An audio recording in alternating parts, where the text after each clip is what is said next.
Pranowo dan Prabowo, dua figur yang hingga kini masih belum menentukan figur pendamping di Pilpres 2024. Spesifik di kubu Ganjar, kelihatannya sedang serius mencari formula menambal kelemahan di Jawa Barat. Bahkan belakangan pemirsa beredar narasi Ganjar akan dipasangkan dengan mantan gubernur Jawa Barat Ridwan Kamil. Mungkinkah Ridwan Kamil yang kini kader Golkar berpasangan dengan Ganjar sebab Golkar diketahui sudah mendukung Prabowo Subianto. Lalu bagaimana dengan nasib P3 yang juga mendorong kuat nama Sandiaga Uno sebagai bacawa pres Ganjar? Kami akan diskusikan malam hari ini dengan Waketum Partai Golkar Nurdin Halid. Kemudian ada Ketua DPP P3 Ahmad Baidowi dan juga analis politik Adi Prayitno. Selamat malam Pak Nurdin, Mas Awi dan juga Mas Adi. Selamat malam, Mas. Selamat malam. Assalamualaikum. Waalaikumsalam. Bang Nurdin. Mas Ya, Adi. baik, saya ke Mas Awi terlebih dahulu. Sekjen P3 Arwani Tomafi mengakui bahwa nama Ridwan Kamil ini muncul di diskusi sejumlah elit parpol pengusung Ganjar. Sementara Ketua Tim Koordinator Pemenangan Ganjar Ahmad Basarah juga bilang nama RK ini turut dipertimbangkan di internal koalisi. Nah, yang Anda tahu, sudah seserius apa nama RK ini dibahas di internal koalisi Ganjar, Mas Awi? Namanya dipertimbangkan, ya ditimbang-timbang lah, ditimbang dengan yang lain itu seperti apa, timbangannya lebih berat kemana, apa timbangannya itu seimbang. Nah, hanya sebatas itu menginventarisasi sejumlah nama potensial yang kemarin sempat menjadi media untuk dijajaki kemungkinannya dipasangkan dengan Ganjar Pranowo sebagai calon presiden yang sudah diputuskan diusung oleh PDI Perjuangan bersama P3, Hanura dan juga Perindo. Masih sebatas itu, dan kami masih punya waktu sekitar 1,5 bulan ke depan untuk menjajaki segala kemungkinan siapa cawapres dari Pak Ganjar Pranowo. Namun bagi P3 kami terus berikhtiar untuk menyodorkan nama Pak Sandiaga Uno sebagai bakal cawapres dari Pak Ganjar sesuai dengan keputusan Rapimnas kami yang ke-6. Karena kami mengusulkan nama Pak Sandiaga Uno itu tidak serta-merta begitu saja, tapi didahului oleh komunikasi politik dengan PDI Perjuangan yang pada intinya memberikan slot, memberikan hak kepada P3 untuk bisa mengajukan calon wakil presiden. Namanya punya hak untuk mengajukan, ya kita ajukan. Soal kemudian nanti keputusannya seperti apa, tentu mekanisme politik itu dicapai secara musyawarah mufakat bersama teman-teman koalisi PDI Perjuangan dan Perindo dan juga Hanura yang ada di dalamnya itu.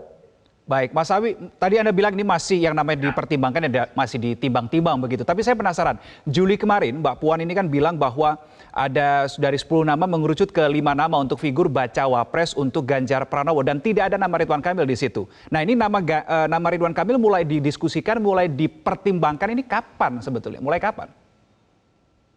Jadi mungkin waktu itu sebulan 2 bulan yang lalu Mas Hasto kan pernah juga menyampaikan ketika beliau berkunjung ke Jawa Barat gitu. Ya bisa jadi kan versinya Mbak Puan, versinya Mas Hasto, namanya coba Anda tracking di media itu pernah siapa Mas Hasto pernah nyebut nama mereka sebulan atau 2 bulan yang lalu. Tapi sekali lagi itu hanya sebatas wacana untuk diinventarisasi, untuk dijajaki kemungkinannya menjadi bakal cawapresnya Pak Ganjar. Dan sampai saat ini belum ada keputusan apapun terkait dengan siapa figur yang akan mendampingi Ganjar Pranowo pada 14 Februari 2024 mendatang. Oke, saya ke Pak Nurdin. Meskipun tadi pengakuan Mas Awi baru dipertimbangkan, Partai Golkar ini terima nggak kadernya coba dijodohkan dengan Ganjar, baca pres yang tidak didukung oleh Golkar?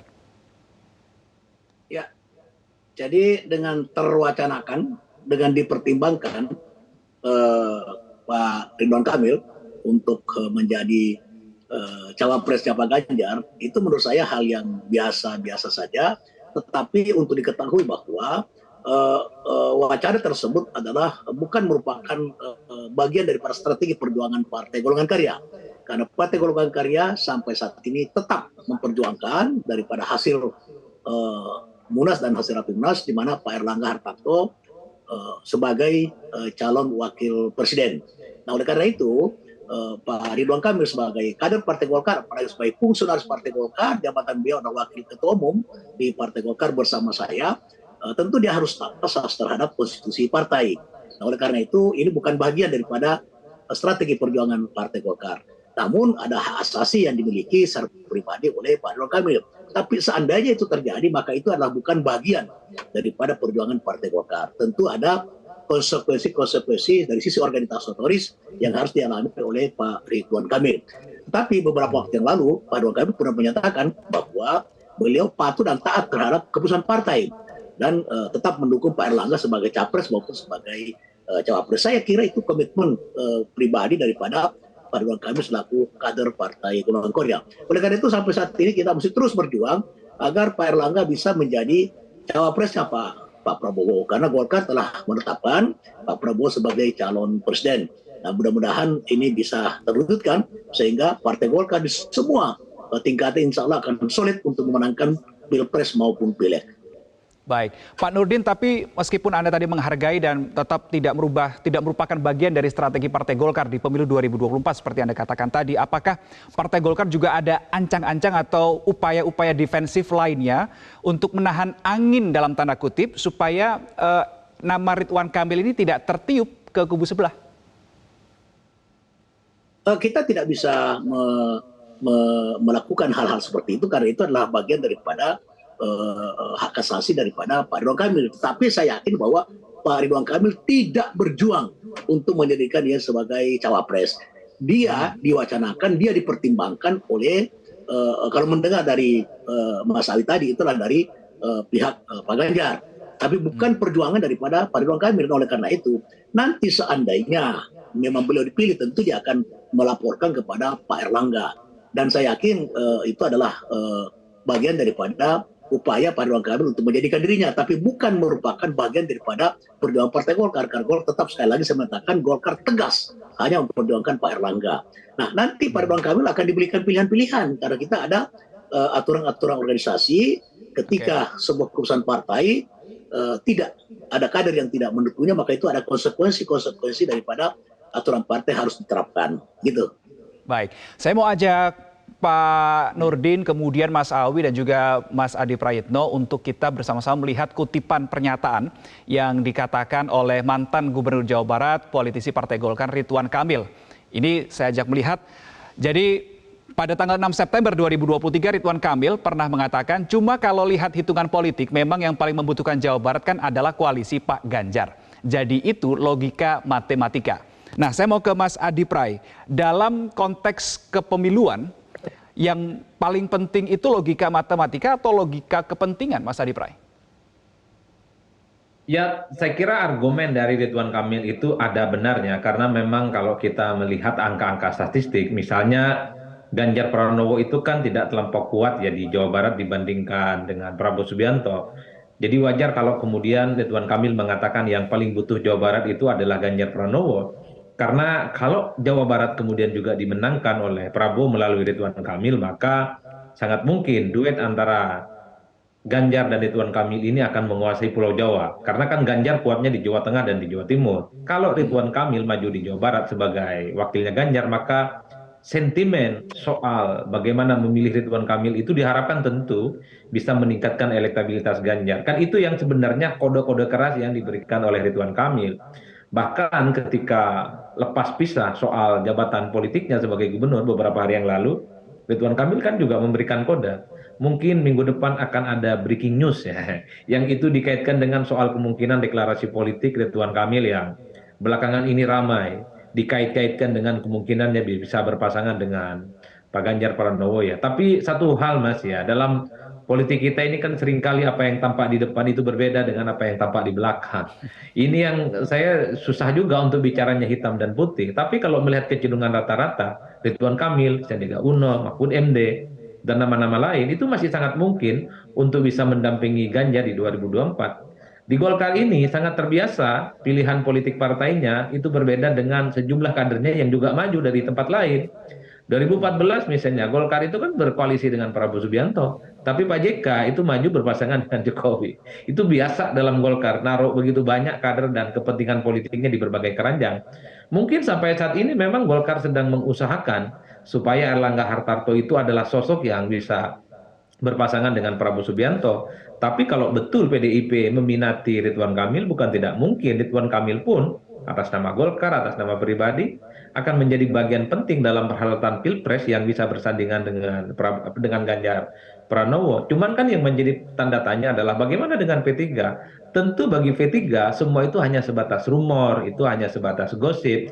Karena P3 sepertinya cukup yakin bahwa Sandi itu adalah sosok yang relatifly memungkinkan untuk bisa mendampingi Ganjar Pranowo. P3 adalah partai politik yang sejak awal menyatakan dukungan politiknya kepada Ganjar dan PDIP.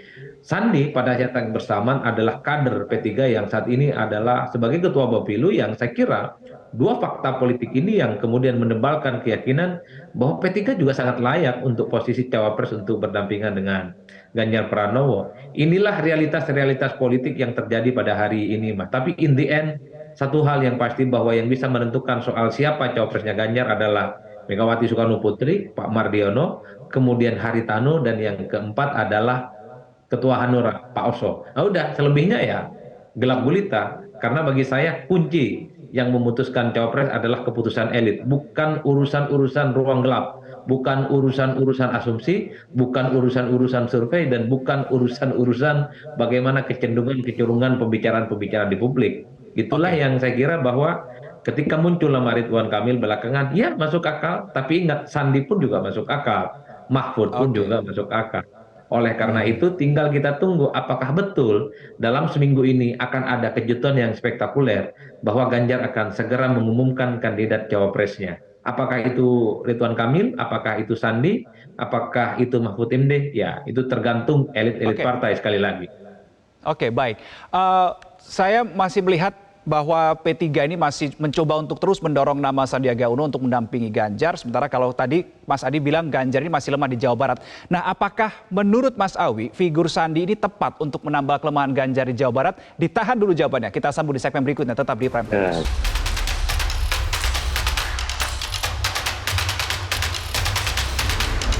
Insya Allah akan memberikan yang terbaik. Tapi kalau minggu depan ada breaking news ya mohon ditunggu. Modelnya itu aja. Terima kasih. Di internal kami memang salah satu yang dibicarakan juga adalah Kang Ridwan Kamil beserta nama-nama lain, ada siapa saja pada periode yang lalu. Ibu Ketua Umum itu, Ibu Megawati Soekarno Putri, berbicara dengan seluruh Ketua Umum. Duduk sama rendah, berdiri sama tinggi, berdiskusi, mengambil keputusan dengan musyawarah mufakat. Dikuatkan oleh Rapimnas P3 untuk mengusung Pak Ganjar Pranowo dan baca presiden dari P3.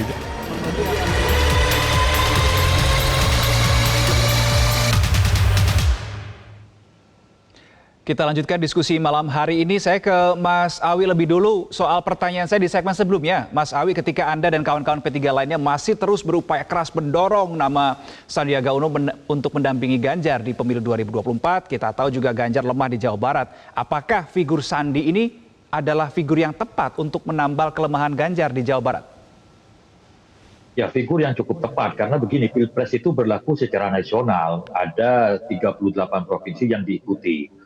Dan ingat, meskipun menang di Jawa total dan 50% plus 1, tapi kalau sebaran kemenangannya tidak sampai 50% tingkat provinsi itu tidak bisa dilantik. Itu bunyi undang-undang. Nah, terkait dengan Jawa Barat, itu figurnya belum tentu tidak harus Ridwan Kamil. Karena Sandiaga Uno dari berbagai lembaga survei, itu di Jawa Barat juga memiliki elektoral yang bagus. Pertama, karena jejak pemilu 2019. Yang kedua, setidaknya di Jawa Barat itu yang target kita adalah bagaimana bisa mengikis kekalahan, ketertinggalan Pak Ganjar di Jawa Barat. Syukur-syukur bisa imbang atau bahkan bisa menang. Nah, pola seperti itu kita lakukan dengan misalkan mengaktifkan kembali mesin-mesin politik Pak Sandiaga Uno di 2019 kemarin. Sehingga kalau nanti di Jawa Barat kita menangnya tidak, kalahnya tidak terlalu mencolok, tidak terlalu renggang kekalahannya, itu secara akumulasi nasional itu bisa memenangkan kontestasi. Saya ambil contoh kemarin antara 2014 dengan 2019, kekalahan Pak Jokowi di Banten dan di Jawa Barat itu semakin menipis kan, sehingga bisa mengantarkan beliau pada pilkada mengantarkan pada Pilpres di 2019 sebagai pemenang untuk periode kedua. Nah, hal-hal seperti itu pola pergerakan pemilih, pergerakan politik seperti itu terus kita cermati. Jadi target kami seluruh Indonesia dan khusus di daerah-daerah yang Pak Ganjar lemah itu setidaknya kekalahannya kalaupun kalah itu tidak terlalu tebal kekalahannya. Bahkan kalau perlu seri, draw atau bisa rebound memenangkan kontestasi. Oke, Mas Awi, saya juga menyoroti ketika ada sikap P3 yang tetap mendorong nama Sandiaga Uno untuk mendampingi Ganjar, tetapi juga akan di sisi lain akan tetap menghormati sosok Megawati Soekarno Putri. Apakah ini artinya P3 mencoba mengatakan, kalaupun nanti in the end of the day bukan Sandi Uno yang menjadi wakil Pak Ganjar, berarti P3 tetap akan berada di dalam koalisi? Artinya begitu pernyataan tersebut? Sampai hari ini P3 masih memegang keputusan Rapimnas 6 yang merekomendasikan Pak Sandiaga Uno sebagai bakal cawapresnya Pak Ganjar Pranowo. Kita belum bicara keputusan yang lain karena keputusan yang kita sodorkan ini belum diputuskan bersama-sama, belum dibahas bersama-sama. Baru sebatas menginventarisasi nama-nama yang berkembang di publik, termasuk yang terpotret oleh lembaga survei, terpotret oleh kalangan akademisi, dan semacamnya. Jadi baru sebatas itu yang dilakukan. Nanti ketika ada keputusan soal siapa figurnya, tentu ada mekanisme tersendiri yang juga kita akan pikirkan langkah berikutnya, termasuk bagaimana dengan nasib status dari Rapimnas yang ke-6 itu. Tentu sampai saat ini P3 masih konsisten mengawal keputusan Rapimnas 6, yakni menyodorkan Pak Sandiaga Uno sebagai bakal cawapresnya Pak Ganjar. Karena kami sebagai politisi, sebagai manusia, itu wajibnya berikhtiar. Ikhtiar kami lakukan secara maksimal, ya selanjutnya ya tergantung takdir politik. Yang terpenting ikhtiar maksimal sudah kami lakukan dan sedang kami lakukan. Oke, baik. Saya kembali mengajak Bapak-Bapak sekalian untuk kembali melihat kutipan pernyataan yang disampaikan oleh Ridwan Kamil. Tanggalnya sama, tanggal 6 September 2023 kemarin, momennya juga sama, tapi kontennya sedikit berbeda. Ia mengatakan, saya tidak bermaksud bagaimana ya, tapi memang hasil surveinya saya paling tinggi di sini, dalam arti di Jawa Barat. Dan Mas Ganjar agak sulit di Jawa Barat. Saya mau minta pandangan dari Pak Nurdin. Kutipan pernyataan ini seakan seakan menjadi atau memunculkan pemahaman atau pemaknaan tersendiri bahwa RK ini ada keinginan begitu ya untuk menjadi cawapres Ganjar. Bagaimana menurut Anda soal hal ini, Pak Nurdin? Ya mungkin dengan pernyataan tersebut ya karena sudah disebut-sebut ya diresponlah oleh Pak Ridwan Kamil ini sangat-sangat manusiawi. Tapi saya ingin tegaskan bahwa Ridwan Kamil tidak bisa mengatasnamakan Partai Golkar untuk melakukan lobby kepada siapapun, termasuk daripada ke Mas Ganjar. Itu satu. Yang kedua, tadi Pak Adi Praitno menyatakan bahwa kalau Ridwan Kamil dipilih itu karena ada pertimbangan-pertimbangan geopolitik. Menurut saya itu tidak terlalu tepat ya, karena Ketua Umum Golkar itu Pak Erlangga. Jadi ketika Pak Erlangga Hartarto ke Pak Prabowo, maka beliau juga bisa mempengaruhi masyarakat Jawa Barat untuk Pak Prabowo. Kemudian Pak Anies Baswedan itu orang Jawa Barat. Kemudian Pak Prabowo di dalam pilpres yang lalu itu menang di Jawa Barat, pasti masih banyak pendukung-pendukung fanatik daripada Pak Prabowo di sana. Jadi kalau memilih Pak Ridwan Kamil karena geopolitik ya, karena beliau dari Jawa Barat, ya memang sekarang sebagai gubernur dia menguasai, tapi sebagai cawapres itu belum tentu, itu tidak akan linear dengan kondisi yang terjadi sekarang. Nah oleh karena itu maka saya pikir begini, Ridwan Kamil ini tidak akan bisa mengatasnamakan Partai Golkar, sebaiknya PDIP tidak usah mempertimbangkan, cukup Sandiaga Uno, kemudian yang lain, sehingga tidak mengganggu daripada proses yang terjadi di Partai Golongan Karya. Karena Golkar sudah sampai sekarang tetap cawapres itu adalah Pak Erlangga Hartarto. Sekalipun sudah menyatakan Pak Nurdin, mohon maaf saya potong. Tadi Anda mengatakan sebaiknya PDI Perjuangan tidak perlu mempertimbangkan nama Ridwan Kamil. Ini apakah artinya salah satu bentuk kegelisahan kecil Anda jaga-jaga Ridwan Kamil akan terambil di koalisi sebelah, Pak Nurdin? Bukan kegelisahan, karena Pak Ridwan Kamil juga beberapa bulan yang lalu telah menyatakan bahwa tetap mendukung Pak Erlangga Hartarto sebagai capres maupun sebagai calon wakil presiden. Dan beliau sebagai pengurus Partai Golkar taat asas terhadap keputusan partai. Dengan pernyataan seperti itu sebagai seorang kader, seorang pengurus, apalagi pejabat publik, ya tentu itu harus menjadi sebuah komitmen batin daripada Pak Ridwan Kamil. Nah, Tapi kita tidak bisa melarang daripada PDIP atau siapapun untuk mewacanakan, pertimbangkan. Tapi tentu Pak Ridwan Kamil harus punya sikap yang menurut saya harus konsisten, ya. Jangan pragmatis karena mumpung ada kesempatan kemudian mengambil, melupakan dia punya komitmen terhadap partai. Karena beberapa saya ikut sendiri pernyataan Pak Ridwan Kamil ketika media menanyakan apakah ada kesiapan jadi capres cawapres, beliau dengan tegas mengatakan, saya ada kartu Partai Golkar, pengurus Partai Golkar, tetap tak asas mendukung Pak Erlangga sebagai capres maupun sebagai calon wakil presiden. Jadi ini bukan sebuah kegelisahan, saya hanya ini mengajak daripada kader-kader Golkar untuk tak asas terhadap seluruh mekanisme yang terjadi yang ada dalam Partai Golongan Karya. Oke, baik. Sayangnya tadi Mas Awi karena ada kesibukan yang lain terpaksa harus meninggalkan diskusi kita lebih awal. Saya ke Mas Adi untuk menambal kelemahan Ganjar di Jawa Barat begitu ya. Menurut Anda, kalkulasi Anda, figur yang seperti apa kira-kira yang cocok untuk mendampingi Ganjar dari sekian nama yang sudah berada di atas meja, Mas Adi? Biasanya dalam teori pemenangan politik yang dilakukan kan dua hal. Pertama, sang calon itu biasanya menebalkan keunggulannya di berbagai tempat yang merupakan basis politiknya. Misalnya Ganjar Pranowo kan selama ini kuat di Jawa Tengah dan di Jawa Timur. Biasanya tugas utama dari Ganjar adalah selalu menumpuk dan semakin menebalkan kemenangannya itu dari kandidat-kandidat lain. Kemudian misalnya ke Jawa Barat bergeser, dibandingkan Prabowo dan Anies misalnya, Pak Ganjar ini kan relatifly agak kurang signifikan, maka satu-satunya cara adalah mencari calon siapa kira-kira sosok yang dinilai mampu menambal kekurangan Ganjar Pranowo di Jawa Barat. Salah satu jawabannya adalah Ridwan Kamil. Tentu omongan Ridwan Kamil itu didasarkan pada data-data survei yang dilakukan oleh hampir semua lembaga survei. Akan ada kemungkinan soal sentimen di mana pemilih di Jawa Barat itu akan mengkristal memilih Pak Ridwan Kamil sebagai sosok yang dianggap mewakili oleh mereka. Syukur kalau menang, tapi minimal strateginya adalah tingkat ya keterpilihan dan elektabilitas Ganjar itu tidak terlampau jauh dari Prabowo dan tidak terlampau jauh dengan Anies Baswedan. Tentu sambil lalu misalnya Pak Ganjar juga semakin mempertebal kemenangan-kemenangannya di berbagai tempat. Ini biasanya hal lumrah dalam strategi komunikasi politik untuk memenangkan pertarungan, Mas. Oleh karena itu kita tinggal tunggu apakah betul bahwa kemenangan Ganjar Pranowo itu kuncinya ada di Jawa Barat.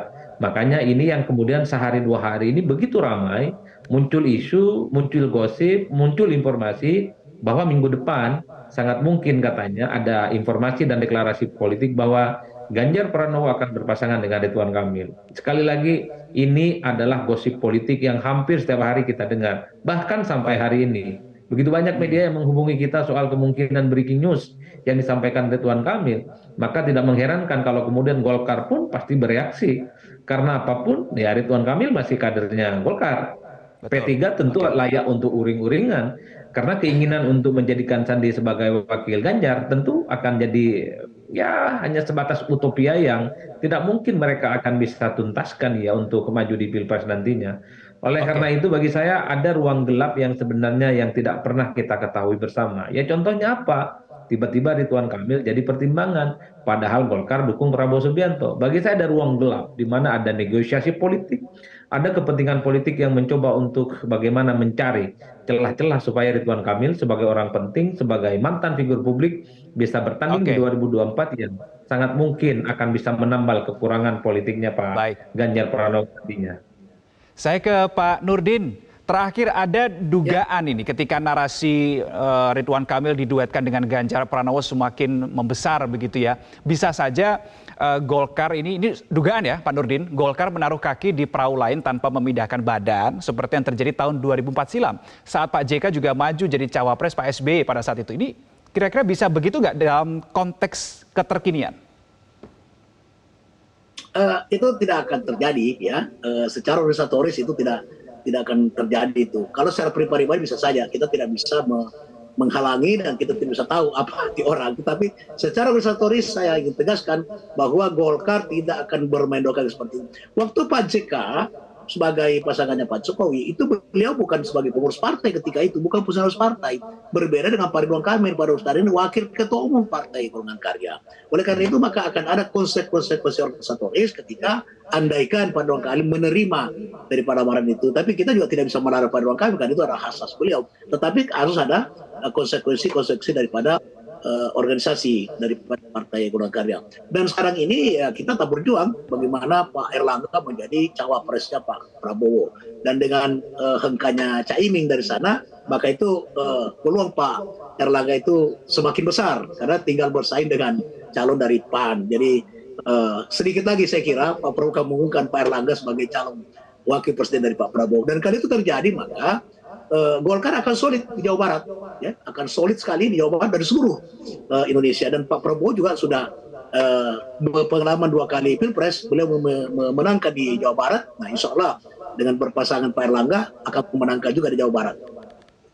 Oke, baik. Jadi tidak mungkin ada permainan 2 kaki yang dilakukan oleh Partai Golkar ya, Pak Nurdin Halid. Baik, terima kasih Pak Nurdin Halid. Tidak mungkin karena Pak Ridwan Kamil kurus partai itu.